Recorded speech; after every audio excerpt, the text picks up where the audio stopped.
வணக்கம். Welcome to Jayalakshmi Rajan's easy சமையல். இப்போ கீரை பொரியல் எப்படி பண்ணுறது அப்படிங்கிறத பற்றி தான் நாம் பார்க்க போகிறோம். நான் ஒரு கட்டு அரைக்கீரை வாங்கி வச்சுருக்கேன். இது பிகினர்ஸ்க்கான ஒரு சமையல் குறிப்பு தான். கீரையை சத்து கெடாமல் எப்படி சமைக்கிறது அப்படிங்கிறத தான் நாம் இப்போ பார்க்க போகிறோம். வாங்க கீரை பொரியல் எப்படி பண்ணுறதுன்னு பார்க்கலாம். இப்போ அரைக்கீரையை நல்லா கழுவி சுத்தம் பண்ணி எடுத்து வச்சுருக்கோம். கீரையை ஒரு 3 முறை நம்ம கழுவலாம். கீரை கழுவும்போது எப்போவுமே முழுசாக கழுவிட்டு அதுக்கப்புறம் தான் நம்ம அதை கட் பண்ணணும். கட் பண்ணிவிட்டு கழுவணும் அப்படின்னு சொன்னோன்னா அதில் இருக்கக்கூடிய சத்துகள், அதாவது தண்ணியில் கரையக்கூடிய சத்துகள், விட்டமின்ஸ் எல்லாமே அதில் கரைஞ்சி போயிடும். அதனால் நாம் கீரையை முதல்ல நல்லா அதில் இருக்க மண் போக நல்லா சுத்தமாக கழுவிட்டு அதுக்கப்புறம் அதை நமக்கு கட் பண்ணி வச்சுக்கலாம். ரொம்பவும் பொடி பொடியாக கீரையை கட் பண்ணக்கூடாது. ஓரளவுக்கு பெரிய துண்டுகளாகவே நம்ம கீரையை கட் பண்ணி வச்சுக்கலாம்.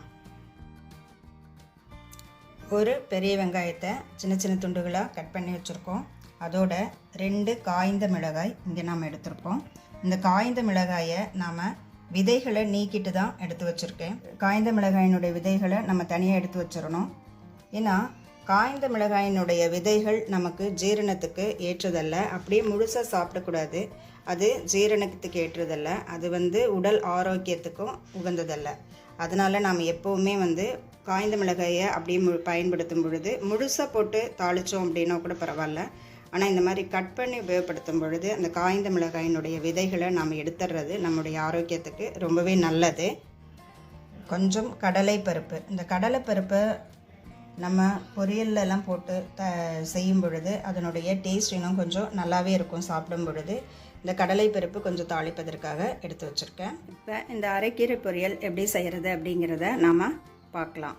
இப்போ ஸ்டவ் பற்ற வச்சு ஒரு கடாய் அதில் வச்சிடலாம். அது நல்லா காஞ்சு அதில் இருக்க தண்ணியெல்லாம் இல்லாமல் காஞ்சு நல்லா சூடாகட்டும். சூடானதும் அதில் தேங்காய் எண்ணெயை தான் நான் ஊற்ற போகிறேன்.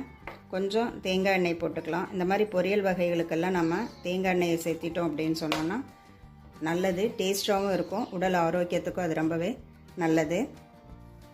நீங்கள் தேங்காய் எண்ணெய் இல்லைன்னா உங்களுடைய சமையல் எண்ணெயை கூட பயன்படுத்திக்கலாம். இப்போ எண்ணெய் காஞ்சிருச்சு. இதில் நம்ம கொஞ்சமாக கடுகு உளுந்து சேர்த்துடலாம்.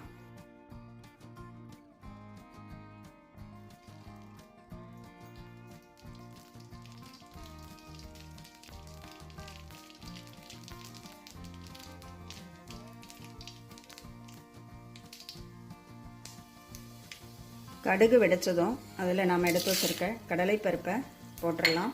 போட்ட உடனேயே இதனுடைய நாம் எடுத்து வச்சுருக்க வெங்காயத்தையும் மிளகாயையும் சேர்த்துடலாம். சேர்த்துட்டு இதை நல்லா வதக்கி விடலாம்.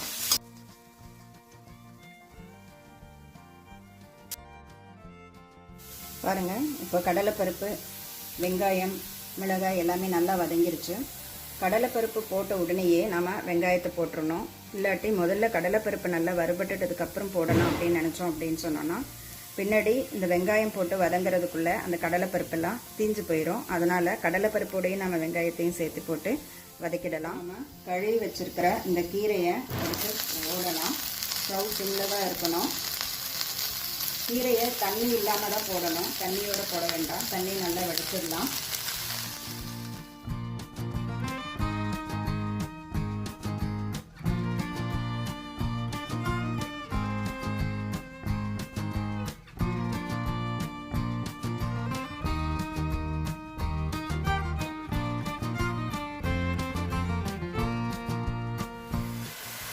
இந்த கீரையை நல்லா அடியில் இருக்கக்கூடிய வெங்காயம் எல்லாம் மேலே வர மாதிரி நல்லா கிளறி விடலாம்.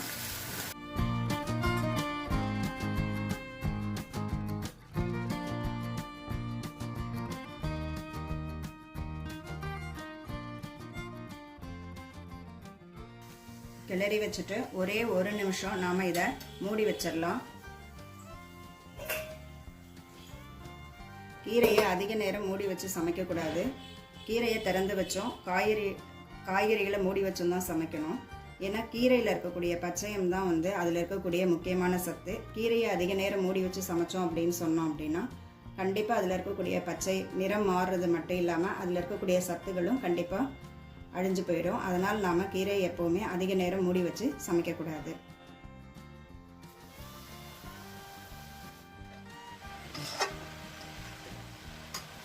கீரையிலேயே நிறையா தண்ணி விடும், அதனால் நாம் அதில் தண்ணி சேர்க்க வேண்டிய அவசியம் இல்லை. இந்த 1 நிமிஷம் மூடி வைக்கிறது கூட இந்த தண்ணி விடுறதுக்காக தான் நாம் மூடி வைக்கிறோம்.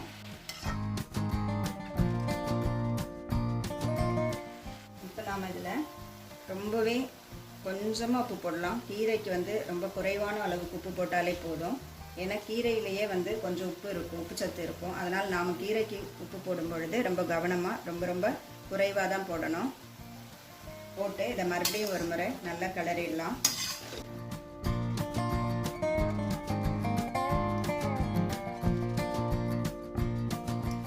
ஸ்டவ்வை கொஞ்சம் குறைவான தீயிலேயே வச்சுட்டு சிம்லேயே வச்சுட்டு இந்த தண்ணி முழுசாக வத்துற வரைக்கும் இதை நம்ம கிளறலாம்.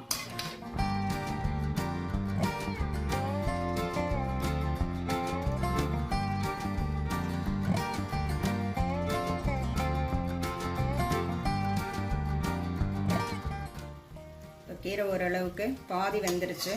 இன்னும் ஒரு சில நிமிடங்கள்லேயே இது முழுசாக அதில் இருக்கக்கூடிய தண்ணி வற்றிடும். தண்ணி வற்றும் பொழுது இந்த கீரையும் வெந்துட்டுருக்கும். அடிக்கடி நாம் கொஞ்சம் கிளறி விட்டுட்டு மட்டும் இருக்கணும்.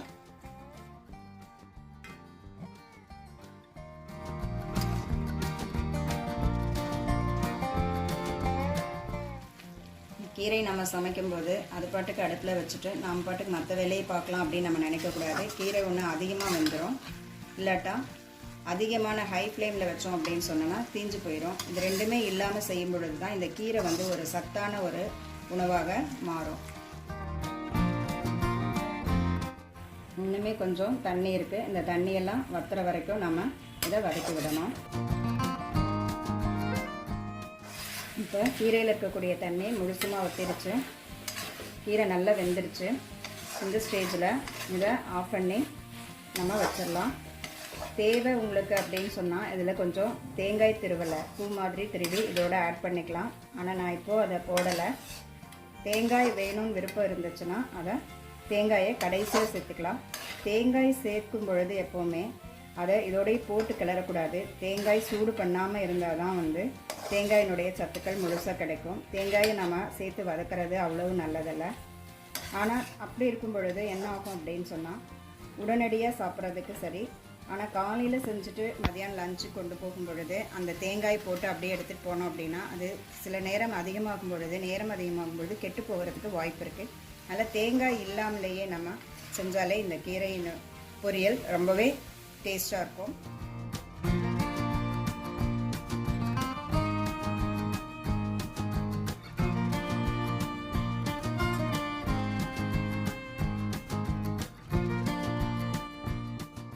ரொம்ப டேஸ்டான அதே சமயத்தில் ரொம்ப சத்து மிகுந்த ஒரு அரைக்கீரை பொரியலை இப்போ நம்ம தயார் பண்ணிட்டோம். இது பிகினர்ஸ்க்கான ஒரு சமையல் குறிப்பு தான். ஈஸியாக சமைப்போம், டேஸ்டியாக சாப்பிடுவோம், ஹெல்த்தியாக ஹாப்பியாக இருப்போம். நன்றி.